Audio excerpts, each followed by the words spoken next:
Buenas noches, América. Una juez federal ordena al exabogado de la Casa Blanca, Donald McGahn, que comparezca ante el Congreso.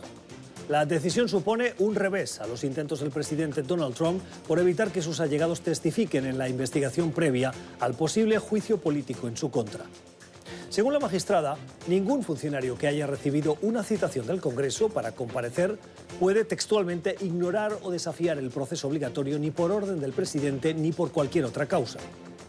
La demanda fue presentada en su día por la Comisión de Asuntos Jurídicos de la Cámara Baja ante los intentos de Trump de torpedear las investigaciones en su contra. McGahn fue testigo en la investigación conducida por el fiscal especial Robert Mueller y los demócratas desean ahora interrogarlo sobre la posibilidad de que Trump haya obstruido la justicia. La decisión, en cualquier caso, es relevante porque sienta un precedente y podría llevar ahora a los demócratas a tratar de obligar a otros funcionarios a declarar, entre ellos el ex asesor de Seguridad Nacional John Bolton. Lo único que podría impedir la comparecencia de McGahn sería la decisión del gobierno de Trump de apelar esta decisión. Pero empecinarse a ponerle trabas al trabajo del Congreso, algunos creen que es comparable a la obstrucción a la justicia. Si nada temo, ¿por qué insistir en boicotear al Congreso? Decisión de apelación al margen. El escrito de la juez federal es bienvenido porque deja claro que, en sus propias palabras, los presidentes no son reyes, lo que significa que no tienen súbditos ni por sangre ni por lealtad, cuyos destinos tienen derecho a controlar. Es lo que en otras palabras conocemos como separación de poderes, algo fundamental en toda democracia.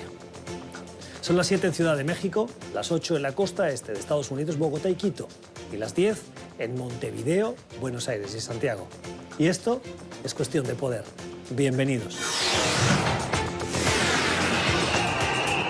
Hoy en el programa analizamos el origen del descontento social en Colombia en medio del llamado al diálogo propuesto por el presidente Iván Duque y la indignación por la muerte de un joven manifestante.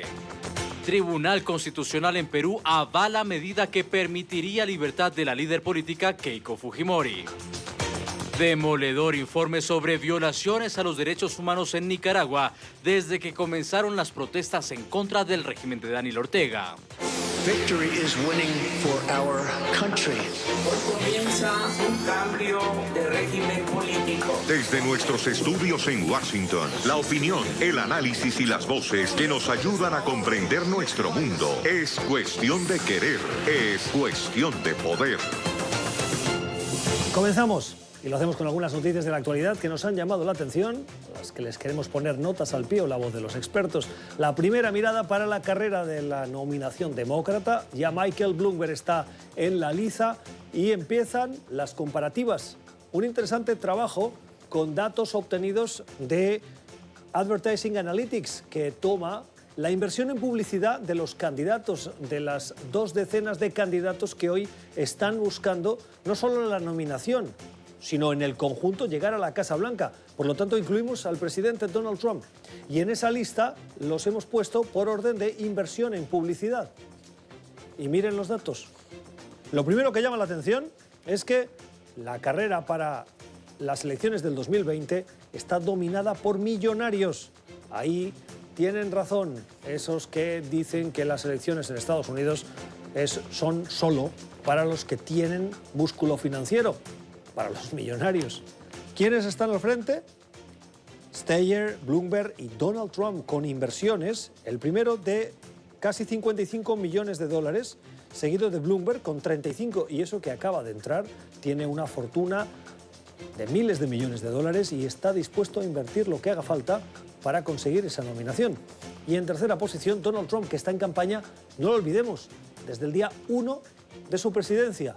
Ahí ya constituyó el equipo de reelección y desde entonces se ha dedicado a pedir plata, pedir dinero para esa campaña y hacer campaña. Y miren por dónde va. A partir de ahí siguen el resto de candidatos, ya de una manera más moderada, Elizabeth Warren, Pete Buttigieg, Bernie Sanders y Joe Biden, que sorprende siendo tan favorito y estando en una posición tan intermedia de la tabla. Y desde Biden en adelante, el resto de candidatos. La plata, aquí en Estados Unidos, sí importa y mucho. Otro dato gráfico que nos ha gustado, que nos llama la atención, en este caso un trabajo que ha hecho BBC Mundo. Ahora que hay tantas protestas en América Latina, particularmente en algunos países de los cuales nos hemos hecho eco, hemos querido mirar, y lo ha hecho la BBC, y por eso nosotros lo traemos porque nos parece interesante, cómo ha evolucionado la desigualdad en esos países en las últimas 3 décadas, en 30 años. La BBC ha tomado los datos del Banco Mundial de lo que se conoce como el indicador Gini. El Gini es una manera de medir las desigualdades en una sociedad y cuanto más cerca está ese número del 0, menor es la desigualdad. El 0 sería la igualdad absoluta de todos sus miembros, los de una sociedad. Algo que es, en libertad, absolutamente imposible. Pero bueno, a lo que íbamos. La selección que hemos hecho es de una lista larga de los países donde hoy hay conflictos sociales, donde la gente sale a la calle porque no le gustan las políticas. Y miren qué casualidad, en todos los países donde hoy hay protestas, en los últimos 30 años ha habido avances en la reducción de las desigualdades. La lista. Comenzamos por Bolivia, que ha tenido mejoras en los últimos 30 años de casi 14 puntos de la década de los 90 a hoy, seguido de Chile con 10 y un poco más abajo en Ecuador y Panamá con el mismo porcentaje, 8, Honduras 7 y Colombia. La desigualdad se ha reducido de una manera mucho más moderada. Ha pasado de la década de los 90 de un indicador del 51,5 al 49,7, alrededor del 2% justito. Hay que tener en cuenta también que el indicador Gini es una de las muchas maneras o de las varias maneras que hay para medir esas desigualdades. Por ejemplo, ese indicador no mide la concentración de riqueza. Por lo tanto, el indicador puede tener algún elemento que no lo haga del todo fiable, pero en general es aceptado. Y lo que vemos es que así ha habido mejoras. ¿Que podían haber sido mejores? Probablemente, pero no neguemos que ha habido un camino bueno recorrido. Hablando de protestas, hoy hemos conocido que líderes sindicales y sociales han abandonado en Colombia la mesa de diálogo, ese espacio que ha abierto el presidente Iván Duque para escuchar a los diferentes representantes de la sociedad civil y buscar qué camino seguir para responder a esas demandas sociales. Se han levantado de la mesa y se han ido. ¿Y qué han hecho? Han convocado un nuevo paro nacional mañana. Solo llevan una reunión y ya han decidido convocar otro paro mañana. Me pregunto de qué han podido hablar en una reunión que además ha sido corta, tanto como para llevar al país de nuevo a otro paro. Saludamos a Héctor Riveros. El señor Riveros es el director del Instituto de Pensamiento Liberal y columnista de un medio de comunicación en Colombia que se llama La Silla Vacía. Señor Riveros, gracias por estar con nosotros esta noche. Bienvenido. El gobierno de Duque ha abierto ese espacio de diálogo, pero, como decimos, ya han convocado un nuevo paro tras solo una reunión. ¿Hay motivos para la convocatoria de este segundo paro en tan poco tiempo? Sí, buenas noches. Bueno, pues la verdad es que el nuevo paro pues, realmente está generado por una errática reacción de parte del gobierno, a mi juicio, que ha convocado una conversación nacional, pero que ha tratado también de minimizar el protagonismo del Comité Nacional de Paro, invitando a otros sectores sociales, claro, con la justificación de que se trata de una conversación amplia, pero claro, el Comité de Paro se siente entonces desplazado. Eso diría en primer lugar. En segundo lugar, pues el gobierno ha seguido tomando unas decisiones que van en contra de las peticiones del Comité de Paro. Por ejemplo, crear un holding financiero con unas empresas estatales. Y en tercer lugar, la tensión que se ha generado por el enfrentamiento entre policía y manifestantes, que generó desgraciadamente la muerte de un joven estudiante. Y esas tres cosas sumadas hacen que el ambiente para un diálogo sea muy difícil y por lo tanto la posibilidad de una nueva convocatoria de paro como ya se hizo, pues que esté abierta. ¿Pero cuál es el origen del malestar? Ayúdenos a comprender, si no hay propuestas en firme, concretas, presentadas por el gobierno, hay especulación, pero no propuestas concretas sobre las que discutir o oponerse, ¿por qué un paro nacional? ¿Por qué este nivel de beligerancia? Bueno, lo primero es que hay un malestar grande con la gestión del gobierno en general. El presidente Duque ha ido perdiendo índices de favorabilidad y de apoyo desde prácticamente cuando comenzó su gobierno y no ha logrado recuperarlos. Está del orden del 30% y un 70% de desfavorabilidad, pero un porcentaje de ellos muy activo en contra, que a mi modo de ver está heredado de la división muy grande que ha habido en la sociedad colombiana, en particular frente a la posición que cada ciudadano colombiano tiene sobre el liderazgo del expresidente Álvaro Uribe. Eso que en Colombia llamamos el uribismo y el antiuribismo, pues ha estado muy activo, pero el antiuribismo efectivamente ha tenido una oposición muy grande al gobierno del presidente Duque. A ello me parece que le ha sumado la posición muy ambigua del gobierno en relación con el proceso de paz, que genera mucho malestar y en unos sectores mucha indignación, porque había la ilusión para algunos de que ese proceso podía generar pues evidentemente una etapa de reconciliación y de prosperidad para Colombia, y por lo tanto no avanzar en su implementación con toda certeza pues genera incertidumbre. Y en tercer lugar, los anuncios de unas políticas económicas, llamémoslas neoliberales para decirlo en resumen, que generan mucha reacción en sectores sindicales. Y hay un elemento que es muy importante y es la enorme movilización de estudiantes, de jóvenes en general, que han tenido una relación muy mala con el gobierno del presidente Duque, y paradójicamente, porque el presidente Duque es un hombre joven, de hecho es el presidente más joven de la historia de Colombia, pero no ha logrado tener empatía con las nuevas generaciones. He leído estos días que algún analista hace la interpretación de que la oposición está intentando ganar en la calle lo que no ganó en las urnas. Y si no recuerdo mal, Gustavo Petro le dijo a Duque, tras la derrota electoral, que nos vemos en la calle. ¿Está siendo responsable la oposición incitando o manteniendo estas protestas? Bueno, incitar a la protesta, como se usa la expresión, pues es legítimo, ¿no? Una cosa es ejercer la protesta y otra cosa es hacerlo con violencia, que es lo que sería rechazable. Y pues hay mucha gente, además de Petro, que está invitando a manifestarse en contra del gobierno, es decir, a protestar. Ahora, Petro expresamente no ha invitado a que se utilice la violencia, pero algunos, a mi modo de ver, equivocadamente asocian la manera como él escribe y el tipo de cosas que dice con algunos actos vandálicos que se han presentado en medio de las protestas. Pero a mí me parece que Petro no es ni mucho menos definitivo en estas manifestaciones. Al contrario, genera división, como casi siempre la genera él cuando aparece en el escenario político. El propio Comité de Paro ha rechazado la intención de Petro de querer liderar la manifestación. Así que a mí me parece que lo de Petro pues es casi una anécdota que los medios de comunicación y algunos analistas lo crecen demasiado, permanentemente hablan de él, se refieren a las cosas que él dice, pero los ciudadanos común y corriente están organizados de otra manera y sin tener en cuenta lo que pueda decir el senador Gustavo Petro. ¿Qué escenarios cree usted que tiene hoy Colombia? ¿Cómo puede terminar lo que ha comenzado hace tan solo unos días y que, si vemos, por ejemplo, en Chile lleva semanas? Pues es difícil, por supuesto, la respuesta, pero pues yo básicamente veo dos.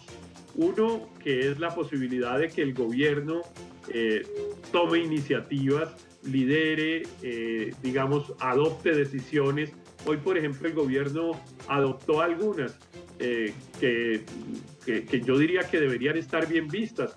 Propone, por ejemplo, una disminución en el aporte a la seguridad social por parte de los pensionados, que le va a aliviar en algo, poco, pero en algo, los ingresos a los pensionados, sobre todo los que tienen una pensión de jubilación más baja.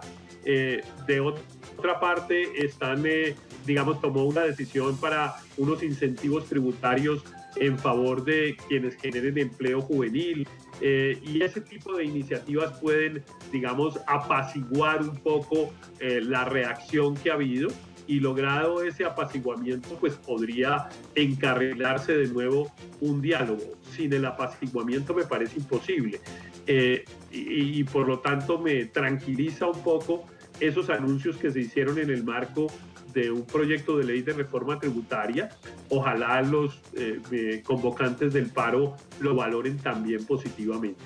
Pero si siguiéramos el camino que veníamos llevando, creo que el panorama podría ser muy negativo, porque el gobierno parecía llevar un camino, la ciudadanía a otro, y eso no genera sino tensión y tensión y tensión, que sumado a la impopularidad presidencial y a un hecho importante, que es que la mayoría del Congreso no está apoyando al presidente, pues podríamos poner en riesgo no ya la gobernabilidad del gobierno, sino la estabilidad presidencial, cosa que es inédita en la historia de Colombia.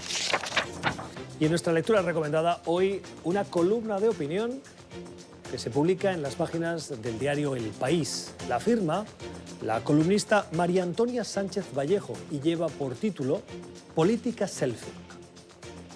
La autora, Sánchez Vallejo, hace una crítica de los políticos y de la mayoría de dirigentes que hoy están al frente de gobiernos o partidos de oposición en el mundo, y particularmente en las democracias liberales. Y lo que viene a decir es que no son tiempos estos para la solidez de los políticos de antaño. Es decir, aquellos líderes que habían conducido, por ejemplo, a la reunificación europea, al fin de la Guerra Fría. Esos políticos que eran más estadistas que políticos y que sabían maniobrar en río revuelto, en cosas que parecían imposibles. Habla de varias clases de estos políticos que hoy abundan. Políticos del selfie, políticos bocazas, políticos telepredicadores, políticos que tienen una cierta incongruencia. Y pone el ejemplo, por ejemplo, de Barack Obama, que le dieron, dice el articulista, de manera muy prematura el Premio Nobel de la Paz, y a los pocos meses anunciaba la muerte de Osama Bin Laden, sin juicio de por medio, claro. O de Emmanuel Macron, el presidente francés, que con sus políticas ha variado desde un socialismo hasta un liberalismo a ultranza, hoy. Por eso, dice la articulista, estos políticos responden en gran medida a lo que hoy pasa en nuestras sociedades. La imagen es el punto de partida, la autorrepresentación, tanto o más que la representatividad, la meta. De la época del presidente Kennedy, opaco escaparate del sueño americano, a la actual, dominada por el imperio de la autocomplacencia, ¿qué otra cosa son sino los selfies? Ha llovido mucho, toda una posmodernidad errática, casi gaseosa. Los políticos son hoy su propio mensaje, aunque conozcan cómo acaba todo cuando vienen mal dadas, matando al mensajero. Posmodernidad errática, casi gaseosa, que nos intoxica a todos. Y en nuestra noticia en positivo terminamos con el ejemplo que nos da un joven barcelonés que estudió Administración y Dirección de Empresas y hoy vende cursos de informática y por las noches estudia un posgrado en comunicación. ¿Por qué nos llama la atención? Adrià Ballester lleva casi 3 años acudiendo los sábados o los domingos o los 2 días a un enclave de la capital catalana de Barcelona para, sentado en una silla frente a otra, normalmente vacía, con un cartel que pone Free Conversations o conversaciones gratis. Y de manera altruista escucha a quien quiera contarle algo y conversa con él sobre el tema que le quieran proponer. Busca ese espacio, dice, porque con tanta tecnología y tantas pantallas se está extinguiendo esa cualidad humana tan fundamental como la de conversar con el otro. Adrià Ballester, un ejemplo de alguien que nos recuerda con ese simple gesto algo tan fundamental de la condición humana. Que hablemos. Ya regresamos. Tiempo para el análisis en Cuestión de Poder hoy para fijarnos en Perú. El Tribunal Constitucional acaba de otorgarle libertad a Keiko Fujimori.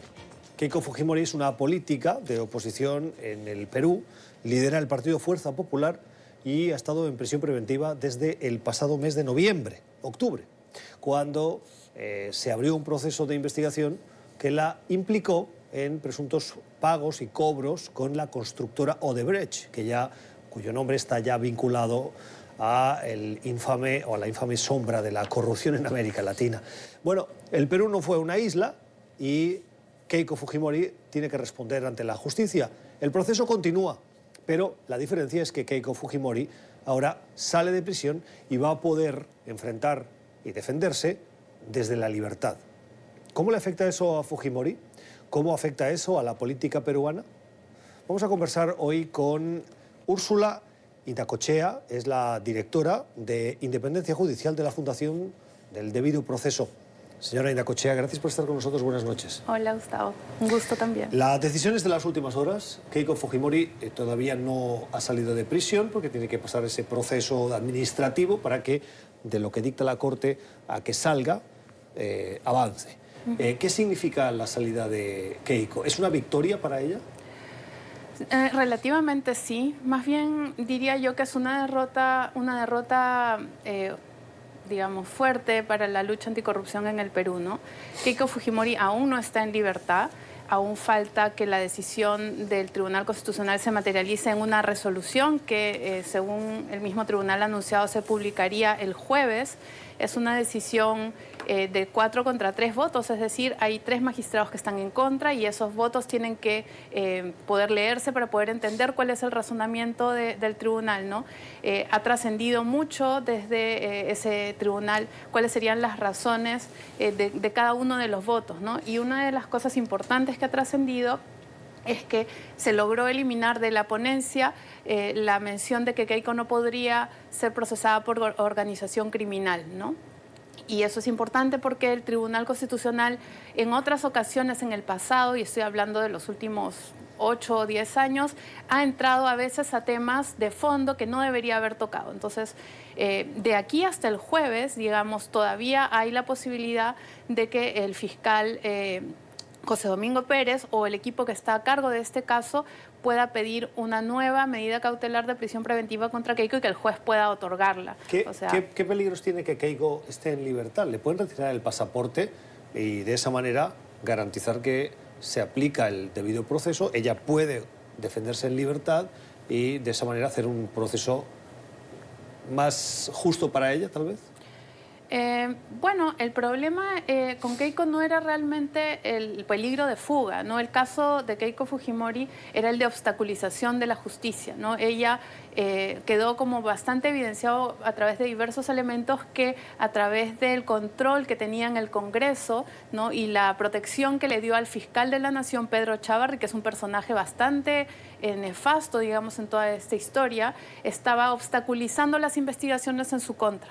Entonces, el principal argumento que sustentó esa prisión preventiva es ese, el peligro de que ella oculte pruebas, manipule testigos, ¿no? Y en estas últimas 2 semanas, digamos, han salido muchos testimonios importantes de empresarios que han declarado que le han entregado dinero para su campaña política en efectivo, ¿no? Cosa que se contradice con lo que ella ha sostenido en su juicio de que todo esto fue a través de transacciones del sistema financiero. Entonces, hay elementos nuevos que no han sido considerados en esta resolución del Tribunal Constitucional que podrían dar lugar a una nueva medida cautelar tan grave como una prisión preventiva o quizás un poco menos grave como una restricción de salida del país o un arresto domiciliario. Lo que pasa es que frente a la duda, y parece que hay duda porque el tribunal está dividido, 4-3 es una evidencia de que hay una división.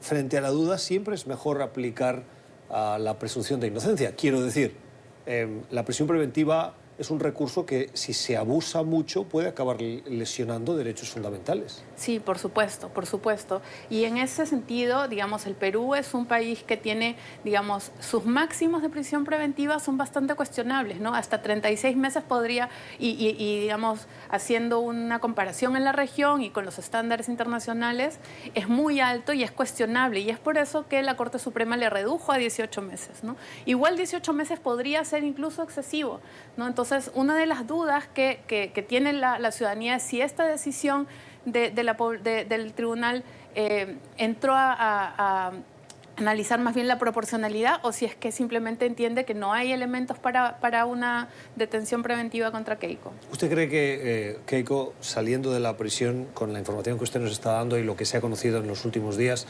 semanas incluso, Keiko puede continuar intentando obstaculizar su investigación?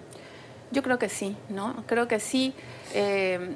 Digamos, ahora en este momento los testigos protegidos y los colaboradores eficaces ya no se sienten en la misma libertad de declarar, ¿no? Y tenemos, recuerda, unas elecciones parlamentarias el 26 de enero, ¿no?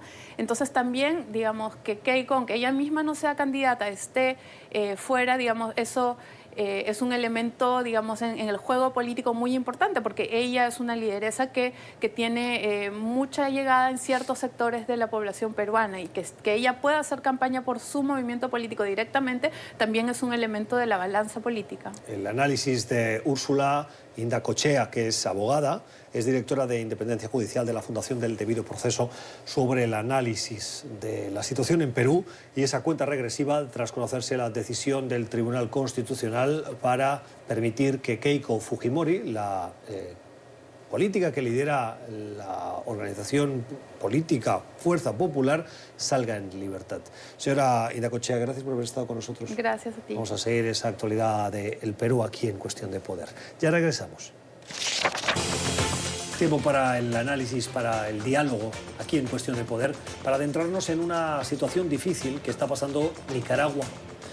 Sí es cierto que hemos hablado muchas veces de Nicaragua, pero en esta ocasión les proponemos entrar en la parte humana, en la parte más personal, porque cuando hay una crisis, los periodistas solemos recurrir a las cifras para intentar explicar la dimensión de la catástrofe, en este caso de la crisis política y humanitaria que vive la República Centroamericana. Pero en esta ocasión tenemos la posibilidad de tener a dos personas que viven en Nicaragua, que están en Washington y que las hemos podido invitar al estudio para ponerle cara, ponerle dimensión humana a esa tragedia, a esa represión que ejerce el régimen de Daniel Ortega y que en muchos casos sufren los propios nicaragüenses, el pueblo de Nicaragua. Saludamos en el estudio de Cuestión de Poder a Verónica Ordóñez. La señora Ordóñez es una nicaragüense, prefiere no llamarse activista político y dice que hay que presentarla como esposa del preso político Pedro Gutiérrez. Señora Ordóñez, buenas noches, gracias por estar con nosotros. Bienvenida. Gracias. Y con Susana López. La señora López es miembro de la Asociación Madres de Abril, que es esa organización que reúne a las víctimas, particularmente a las madres de quienes han perdido algún ser querido, muchas de ellas, la mayoría, hijos, en esas protestas de hace más de un año.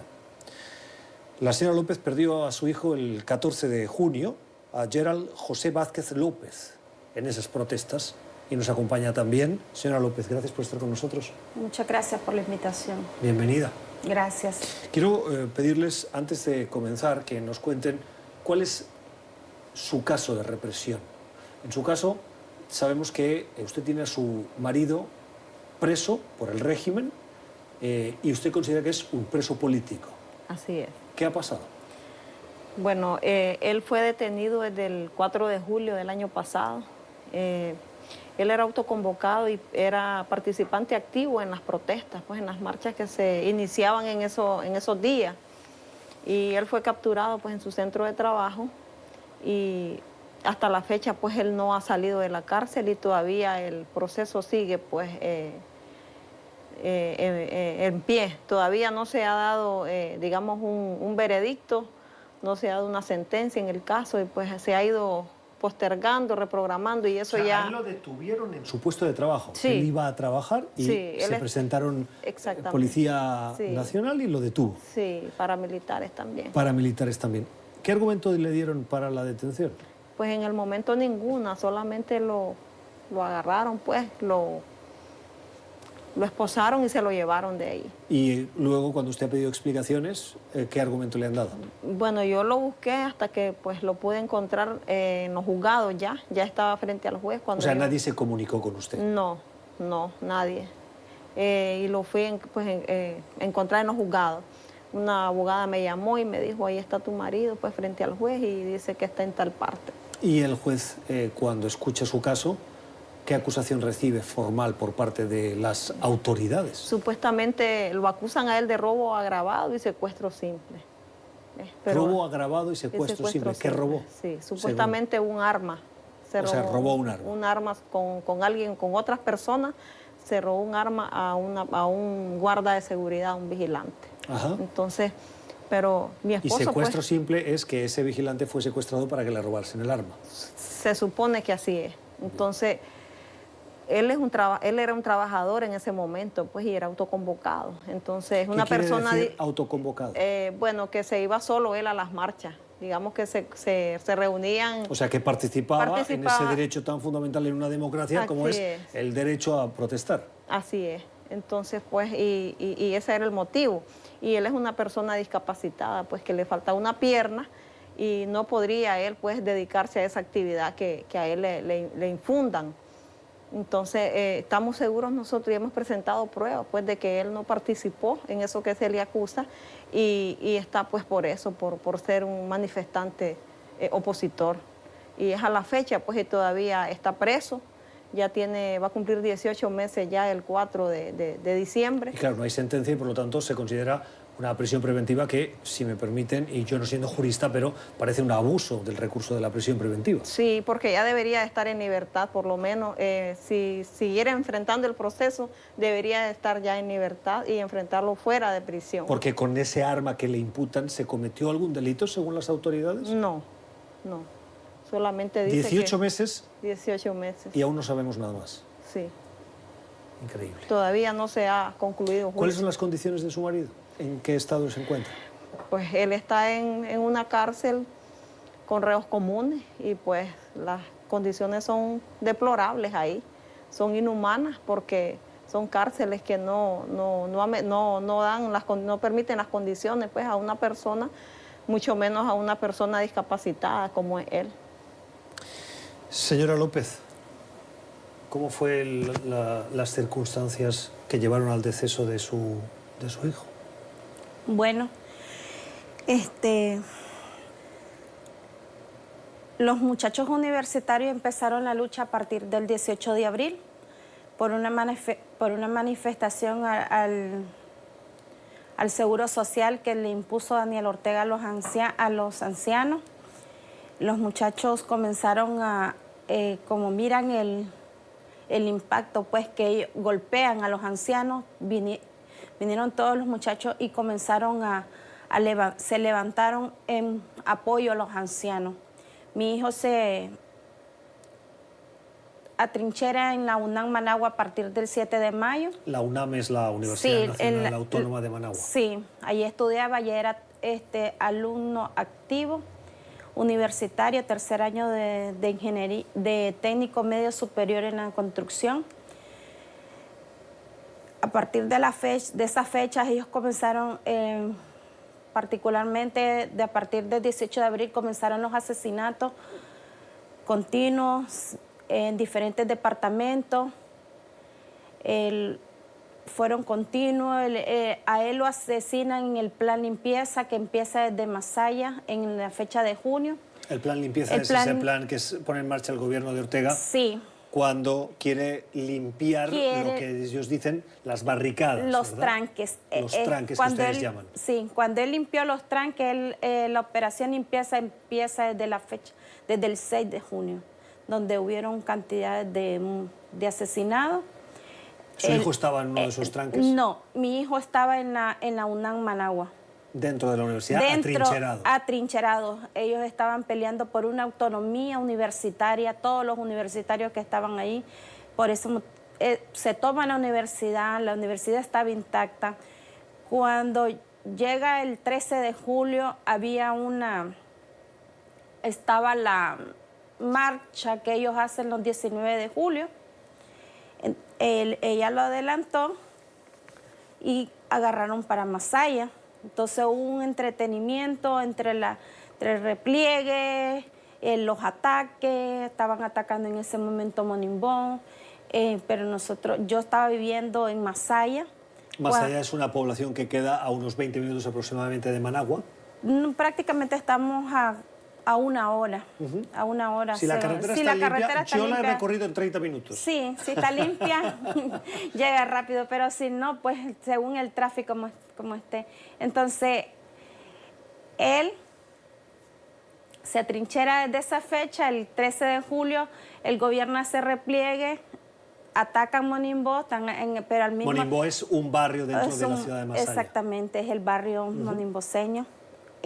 Estaban atacando allí en ese momento, pero simultáneamente estaban atacando también a UNAM Managua, pero nosotros no sabíamos nada porque estábamos en la casa donde literalmente cada vez que habían ataques quitaban el agua, la luz, no teníamos ningún tipo de contacto con ellos. Y entonces cuando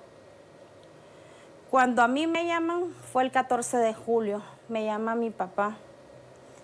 El papá de Gerald está en su trabajo y yo trato de localizarlo, pero no me contesta. Y entonces mi papá me llama y me dice que mire la televisión, que está pasando algo feo y que mirara que mi hijo estaba muerto. Las autoridades es hoy por hoy y no han dado respuesta. A mi hijo le dieron un disparo en la cabeza, donde los médicos que estuvieron en la universidad, literalmente la universidad fue saqueada, quemada por la misma paramilitares que se tomaron las universidades. Vino el sacerdote de la Divina Misericordia. Ellos estaban en negociación para entregar la universidad, pero Daniel Ortega no respetó esa negociación y los mandó a acribillar, a asesinar. Que allí estuvo la mano de Dios porque Dios los protegió, porque literalmente hubieran asesinado a todos los estudiantes que estaban allí. Allí habían periodistas, médicos, atendiendo a los muchachos. El doctor Duarte, que está en el exilio, fue el que atiende a mi hijo, pero él dice en sus declaraciones que él ya no podía hacer nada. Gerald murió desangrado. Ellos pedían que dejaran entrar por lo menos las ambulancias y no permitió el gobierno. La orden era matar. Esa era la orden. Y desgraciadamente desde el año pasado esa es la orden que tienen los paramilitares, los policías y el ejército para con la juventud, para con el pueblo de Nicaragua. Y comenzaron a echar presos, donde le imputan también cosas que no son, y también a nuestros hijos que fueron, después que los asesinaron, los ponen como delincuentes, como terroristas, que eran unos chavalos, como decimos al buen nicaragüense, sin ningún beneficio, un vago cualquiera, y no. Y nosotros, como madre, conformamos la Asociación Madres de Abril, donde reunimos más de 100 familiares, donde une el dolor de la pérdida de cada uno de nuestros familiares, porque tenemos allí estudiantes, campesinos, obreros. Esos días iniciales después de las protestas que comenzaron hace más de un año tuvieron un punto de violencia muy evidente que luego ha ido decayendo. ¿Cómo es hoy la represión? Pues no ha ido decayendo. Ahora está peor la represión. ¿Sigue habiendo paramilitares? Sí, en Nicaragua hay paramilitares. El ejército se ha prestado para esto. El ejército se ha prestado. Ya los secuestros están, ese es el pan de cada día, el secuestro. Y a los campesinos los están asesinando. Porque es la parte más que no se puede visibilizar, los asesinatos en los campesinos. Y actualmente hay más de 150 presos políticos que todavía pues están en el limbo. No se sabe pues que si van a liberarlos, si va a haber algún acuerdo o si pues el gobierno está dispuesto a negociar con las partes o a hacer un diálogo, algo que se le parezca. No sabemos todavía, pues estamos ahí y siguen presos, siguen detenidos en las cárceles. Las protestas en las calles son menos frecuentes y menos concurridas que eran hace tiempo. ¿Está cansada la sociedad nicaragüense o tiene hoy más miedo y por eso no salen? Es el miedo, porque como le digo, la orden es, ya pues ahora a ellos lo que quieren hacer en la capital es, ellos muestran solo celulares, pero a través de esos celulares después mandan a secuestrar. ¿Quién muestra celulares? Los paramilitares que andan vestidos de civil, mientras está todo el cordón, por ejemplo, si allá no se puede manifestar nadie, porque los muchachos los asesinaron solo por pedir libertad. Por eso los asesinaron. O sea, los autoconvocados todos, y se hizo la gran marcha de la madre cuando asesinaron 17 jóvenes. La lucha de Verónica Ordóñez y de Susana López, hoy explicada aquí en Cuestión de Poder, tienen toda nuestra solidaridad en esa lucha. Gracias. La lucha, las causas justas también son las nuestras y la democracia de Nicaragua bien lo merece. Este es un programa que está abierto a sus denuncias. Si vuelven y tienen la posibilidad de poder denunciar, aquí siempre tienen un espacio. Imagínense que los muchachos que ahorita hizo huelga el padre en Masaya, solo por ir a entregar agua a los pobres jóvenes,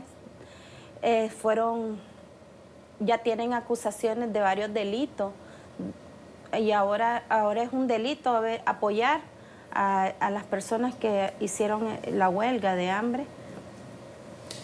La brutalidad del régimen de Daniel Ortega, que algunos aún intentan justificarla, pero que a la luz de lo que escuchamos, de lo que hemos visto porque hemos ido y de las denuncias que se acumulan, cada día es más insostenible. Gracias por haber estado con nosotros. Muchas gracias. Feliz Gracias noche. a ustedes. Gracias. Esto es Cuestión de Poder, ya regresamos. Y el primer mensaje que hemos escogido hace referencia al resumen de los datos del informe que ha presentado hoy en Chile la organización Human Rights Watch, con algunos datos relevantes. Sobre las protestas, dice esa organización que hubo una serie de violaciones y se han presentado hasta el 21 de noviembre un total de 442 querellas, de las cuales más de la mitad son por tortura y trato inhumano, también por abusos sexuales y por otros motivos. Y en investigación hay 26 muertes vinculadas con agentes del Estado. Más de 15.000 detenciones, más de 11.000 atendidos en servicios de urgencia y heridos por perdigones, más de 1.000, el 22% con heridas oculares. Datos que llaman la atención de esas protestas en Chile. Más mensajes que nos llaman la atención de respuesta a políticos, y me permiten que lo diga, irresponsables como Gustavo Petro. Saben que en Colombia ha muerto ya un estudiante de 18 años como consecuencia de esas protestas y las heridas que le provocó el impacto de un bote de gas lacrimógeno. Bueno, su nombre es Dylan Cruz. Y hoy el señor Gustavo Petro, cuando el presidente de Colombia ha abierto la posibilidad de que haya un diálogo para buscar soluciones, se ha dedicado a decir en las redes sociales que en memoria de ese estudiante no hay que dialogar. Bueno, la respuesta la íbamos a decir nosotros, pero qué mejor que dársela a un columnista, a un opinador colombiano de renombre. ¿Qué tipo de liderazgo incendiario es este? Si el fin no es el diálogo, entonces ¿cuál es? Al revés, en memoria de Dylan hay que dialogar y buscar las reivindicaciones de forma pacífica. El diálogo impide que tragedias como las de Dylan se repitan. Así terminamos. Gracias por la generosidad de su tiempo. Esperamos que hayan aprendido como lo hemos hecho nosotros de nuestros invitados. Mañana volvemos. Feliz noche.